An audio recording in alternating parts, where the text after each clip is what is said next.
you doing, buddy? Good boy.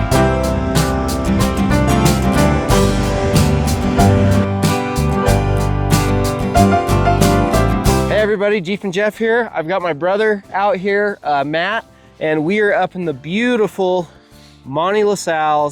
It's autumn, so the leaves are changing.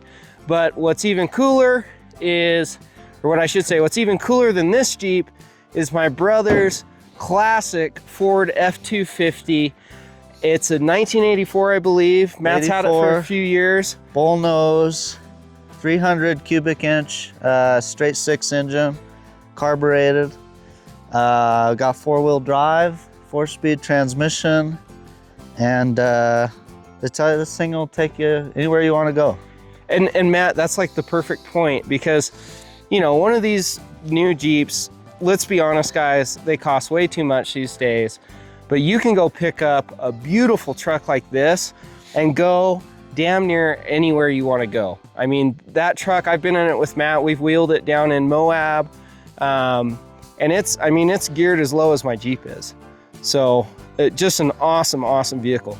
Matt, tell me a little bit about what's under the hood here. Yeah, let's take a look.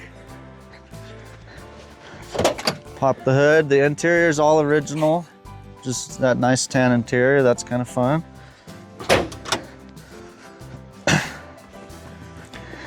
And how long have you had this? I've had it, I think, since about 2021. Okay. But it's only had a couple of owners. So this is the straight six, 300 cubic inch engine that Ford used forever. It's a 4.9 liters if you're doing liters. It's still carbureted. I think this is one of the last years before they went to fuel injection, which the carburetor can be a little finicky, but it's been working pretty well for a few years now since I had it rebuilt. So, okay. But since then it works pretty good. So yeah, it's the great engine that Ford used forever. And it's got the 4-speed manual transmission. And you got hubs, you have locking hubs. Manual locking hubs. Those are worn. Yep, it's a new process transfer case. And manual transmission, love that. Manual transmission, so yeah. We're gonna get in here, look at this. Let's hop in and go for a ride. Look at this guys. Look at the beautiful tan, natural colors in here. I mean, it's just a cool truck. I love these are old original body styles with the dials. Yeah, everything's analog. I love that. Very cool. Yeah, let's go get it out on the trail. So before we get out on the trail with Matt, I'm gonna go ahead and have him walk us through what he keeps in the truck in his toolbox, and we'll just kind of do a breakdown of that, and then hop on the trail and get some footage of this beast in action. I mean, obviously he's got his camping gear and everything back here, but we won't get into that. We're just gonna see what he keeps in his toolbox. We haven't prepped for this, so it's a surprise. This is an honest view of what's in there at all times. So take it away, Matt. All right, so pretty nice toolbox came with the truck. If you have an old truck, something will go wrong at some point. So you've got to be prepared for things to go wrong. So the first thing I think you got to do is box full of fluids and funnels, but I'm just ready for any type of fluid leak because this thing leaks quite a lot. So you got to have oil, you know, you got to have coolant, you got to have brake fluid. That's for your manual transmission, which mine does leak some fluid. That's more oil. Dextron 6. Some of the transmission and stuff requires Dextron 4, I think, which they don't make anymore. And I think 6 is what you're supposed to use. Power steering fluid. And this is gear oil, which I believe I use for the differentials and maybe the, I'd have to look up where this goes, but this is GL4, which is also hard to find, but you're supposed to use in these old trucks because of the brass components, and I read that on the internet. And then I have a pump to make filling those easier. Oh, that's a great, boy, a pump is a great idea. Also, on these things, a really big crescent wrench. is pretty handy, like the biggest one you have. Yep. Because there's some really strange, there's some strange stuff down there. This, of course, is an old fuel line. But still usable. No. Oh. It's been replaced, but let's see what else we got in here. In here's my grease gun, which you actually keep a grease gun with you. Yeah, this truck, nowadays, the new trucks, you can't grease anything, but you can grease everything on this. I just have red and tacky in that. Okay. Some more fluids that are really handy, carbon choke cleaner to clean out your carburetor. That's right, because this has a carburetor, once in a while. White lithium grease, the manual transmission fork where it goes into the from the stick shift down into the transmission gets really squeaky, but you can use this to spray up in there. Okay. Which is quite good. That's I don't have any of that in my Jeep either. Starting fluid. I do have a replacement fuel pump. Oh, okay. Yep. Just in case. I've been paranoid about my fuel pump going out, but it hasn't. So, so a few other handy little, you know, little small cans of stuff. In terms of fluids, there are a few sort of parts that I carry in here, and this is just going to be random assortment. Okay. Yeah. No, I mean, some hoses, light bulbs, you know. I do have some extra V belts, like the old belts. Basically, if I replace anything, yeah, you know, fuel filter. If I replace anything, it goes in this box. So just in case, you never know. So Matt, have you ever had to replace anything while you've been out on the trail or out camping? On the fly, the most likely thing I do on the fly is like clean the carburetor or grease something squeaky is pretty much it. Yeah. I mean, it's got a pretty rock solid engine. Yeah, really. getting, I've never had the engine straight not work on me. Getting into more like stuff for, you know, safety or emergencies. I have a recovery hitch. And Matt, tell me, why is it important to actually have a recovery hitch? Like, let's talk about this for a minute. Because the recovery hitch is actually designed to pull, instead of your trailer hitch, which is designed to have weight sit on it. And those can shear. This is designed to actually, you put that shackle through there. Yep.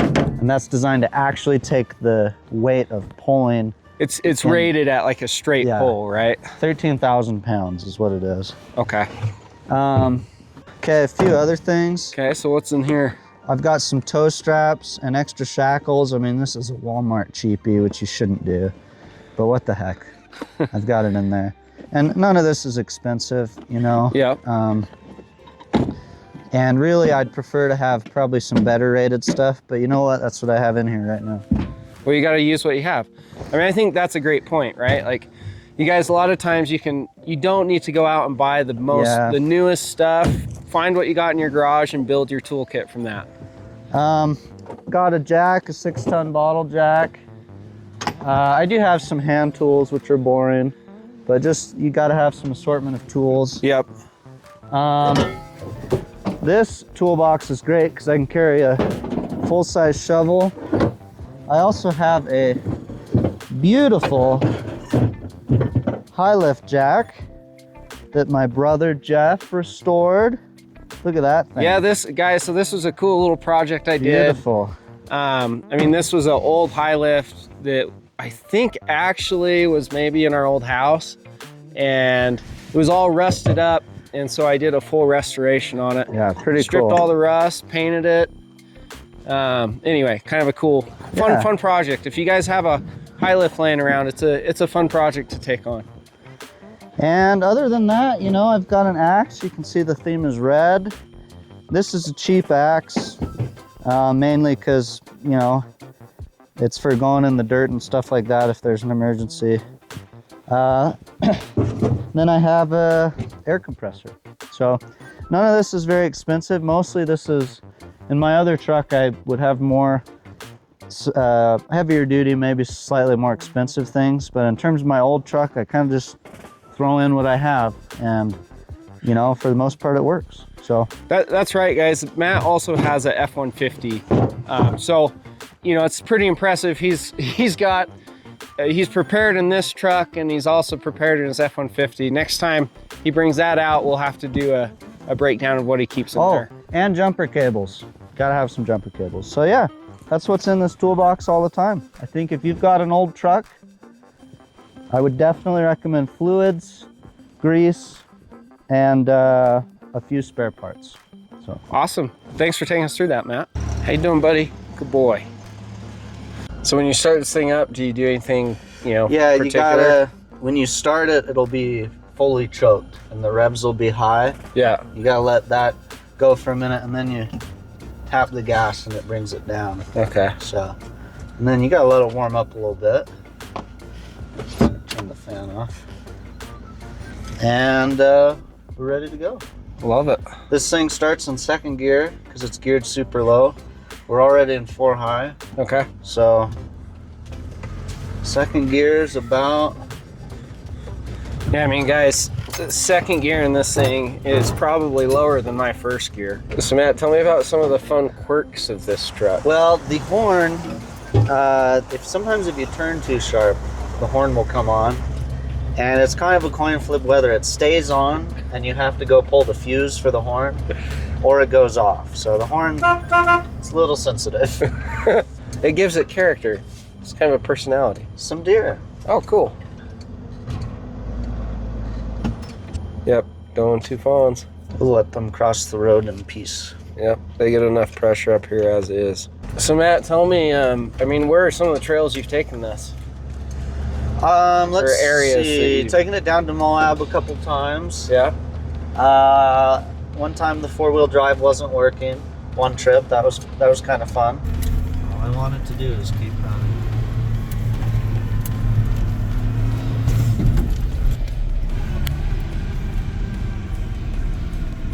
Taking it to the Uintas, taking it down here first time, so it's performed pretty well. It is an old truck, so you do find some things going wrong here or there, but most of the time they're pretty easy to fix. Yeah. So, because you do quite a bit of work on it yourself. I tried to, but if you, any guys out there who want to buy an old truck, you're gonna constantly be playing a game of, do I fix it myself or take it in somewhere so it gets done quicker?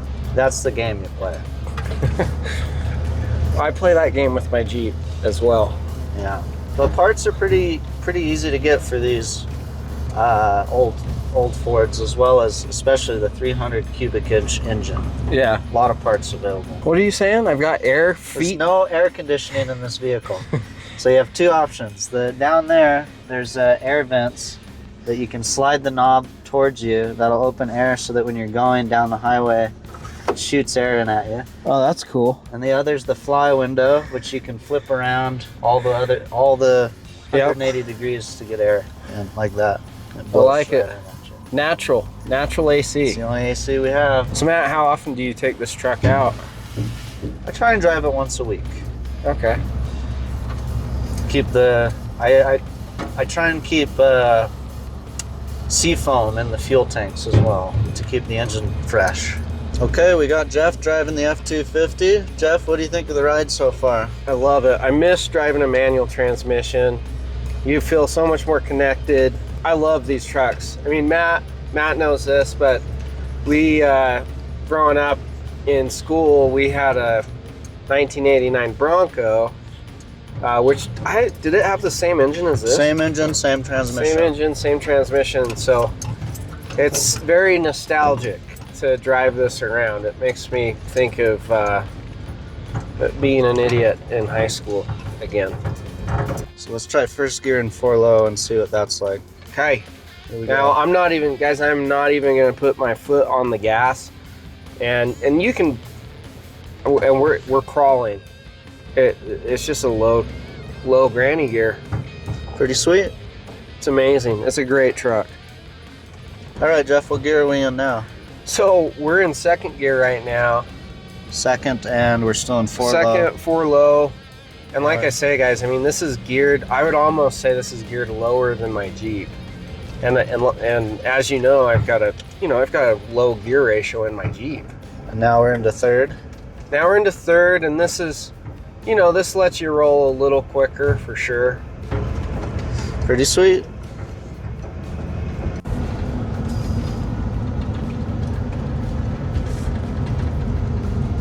All right, everybody, that's a wrap. Hope you enjoyed the video. As always, have fun. Be safe. And please stay on the trails. We'll see you next time. Bye, guys.